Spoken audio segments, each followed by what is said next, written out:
যে ব্যক্তি আরাফার দিনে সাওম রাখবে, রোজা রাখবে, হজ করতে এসেছে, হাজি নয় এমন ব্যক্তি, হাজিদের জন্য নয়, বাইরে যারা আছে আমরা তাদের জন্য, যে ব্যক্তি আজকের দিনে সাওম রাখবে তার পূর্ববর্তী 1 বছর এবং পরবর্তী 1 বছরের গুনাহ আল্লাহ পাক মাফ করে দিবেন ইনশাআল্লাহ।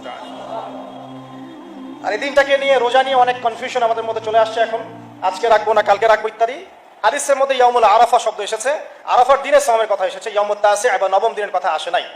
এটা নিয়ে যদিও বা উলামায়ে কেরামের মধ্যে ইখতিলাফ লক্ষ্য করা যাচ্ছে, সবচেয়ে বেস্ট ডিসিশন হচ্ছে আজকেও রাখি কালকেও রাখি, সিম্পল সলিউশন। আজকেও রাখেন, আগামী কালকেও রাখেন, ইনশাআল্লাহ আপনি পুরোটার নেকি পেয়ে যাবেন ইনশাআল্লাহ। এই দিন একটা স্পেশাল আয়াত নাজিল হয়েছে আরাফার দিনে, স্পেশাল একটা আয়াত, সেটা হচ্ছে সূরা মাইদা 3 নম্বর আয়াত। আয়াতটা হচ্ছে আল ইয়াউমা আকমালতু লাকুম দীনাকুম। নবী করিম সাল্লাল্লাহু আলাইহি ওয়াসাল্লাম বিদায় হজের ভাষণ দিলেন, আল্লাহর পক্ষ থেকে আয়াত নাজিল হলো, আল ইয়াউমা আকমালতু লাকুম দীনাকুম, আজকের দিনে আমি তোমাদের উপরে দ্বীন ইসলামটাকে কামেল করে দিলাম। কামেল মানে কি?